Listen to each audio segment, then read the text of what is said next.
Bien-aimés dans le Seigneur, bonjour. Que mon Dieu vous bénisse et vous garde de partout où vous êtes. Ce matin ou en ce jour, j'aimerais te dire, arrête de ramasser les décombres. Beaucoup de gens passent du temps à ramasser les décombres, c'est-à-dire à faire quoi? À se rappeler des choses passées. Ils sont devenus archivistes des accusations des hommes, ils sont devenus archivistes de tout ce qui était passé. Or, Dieu ne peut pas créer de nouvelles choses tant que tu es dans l'ancien. Il dit, ne vous souvenez plus de ce qui est ancien. Malheureusement, c'est ce qui bloque beaucoup de gens aujourd'hui. Écoute-moi, à ma détresse. Dieu ne t'appelle pas à être boueur de ton passé, ni archiviste des accusations des hommes. L'ordre est clair pour toi en ce jour. Arrête de ramasser. Voyez, malheureusement, nous en avons deux catégories de personnes qui sont dans ce que j'ai dit ici, les éboueurs. Il y a de ceux-là qui ramassent leurs propres décombres, mais il y a aussi de ceux-là dont on fait pour eux des chantiers. C'est-à-dire quoi? Tes décombres, c'est les chantiers de ta propre vie. C'est que toi-même, tu ramasses chaque matin. Les décombres de l'échec, les décombres de la blessure, les décombres de la honte.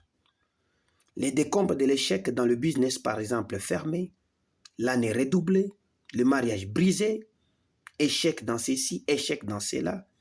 Et tu repasses les films à chaque instant. Si j'avais, et si je n'avais pas. Tu vis dans les si. Et Dieu vit dans je fais une chose nouvelle. Ésaïe 43, verset 19. Tu es dans ces décombres de la blessure où la parole blessante de papa, la parole blessante de ton mari, de tes amis ou de ton patron colle sur ta mémoire.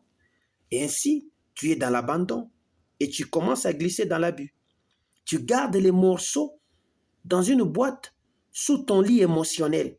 Et chaque fois que ça fait mal, tu ouvres la boîte. Dieu dit, enterre la boîte. Je suis ton père maintenant.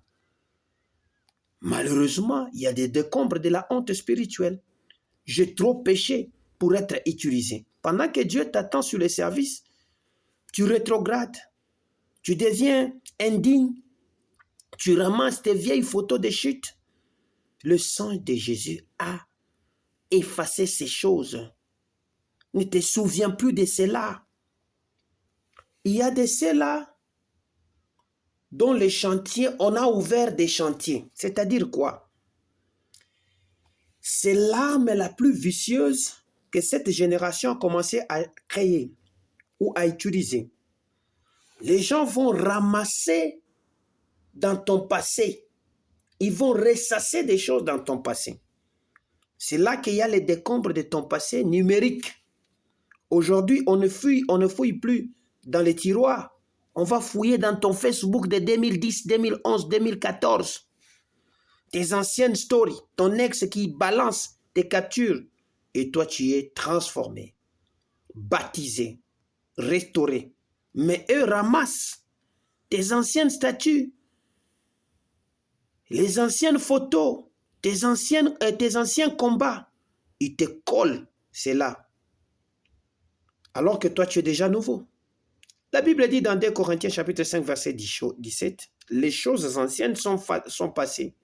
Si Dieu a supprimé les fichiers, qui es-tu pour aller à la corbeille pour les restaurer?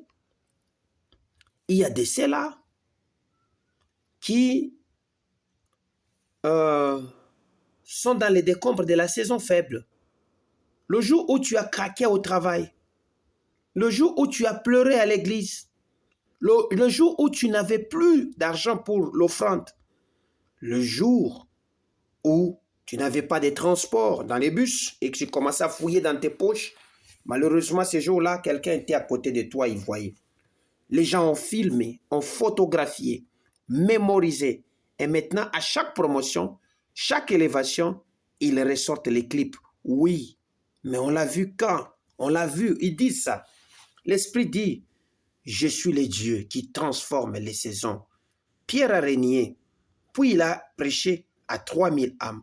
La saison faible n'annule pas la saison de gloire. Les décombres de ton repos et de ton statut. Ta maladie, ton divorce, ta stérilité, ton handicap, ton âge, ta tribu, ton manque de diplôme. La société ramasse ça et en fait ton étiquette.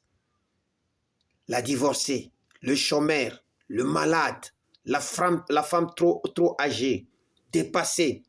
Ils te définissent par tes ruines pour que tu n'oses pas avancer vers la destinée. Tant que tu te baisses pour ramasser les morceaux avec eux, tu restes à quatre pattes dans ton propre tombeau. Lazare est sorti vivant, mais lié. Dans Jean chapitre 11, verset 44, tu es vivant, mais lié par les bandelettes que les gens ont tressées avec tes ruines.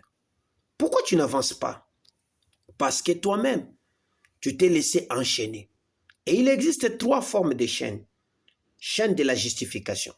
Tu passes ta vie à expliquer, non, je n'étais pas comme ça, j'ai changé. Tu t'épuises.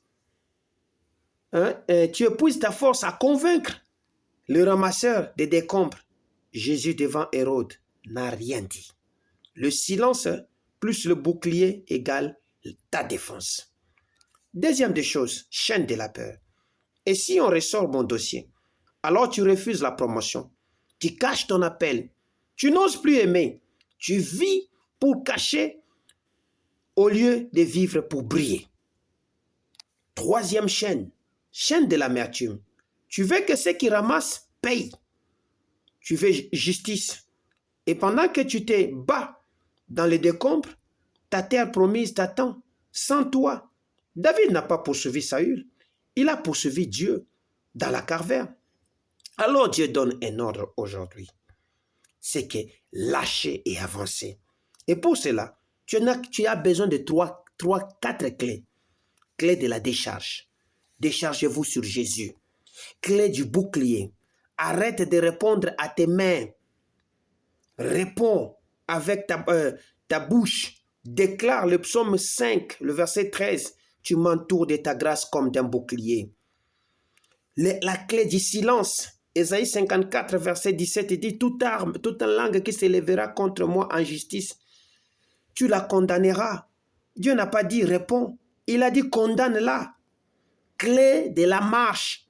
Jésus n'a pas dit à Lazare, enlève tes bandelettes. Il a dit au peuple, déliez-les, laissez-les aller. Dieu va envoyer des gens pour couper les liens. Toi, ton job, c'est de marcher. Même lié, fais un pas. La grâce fera le reste.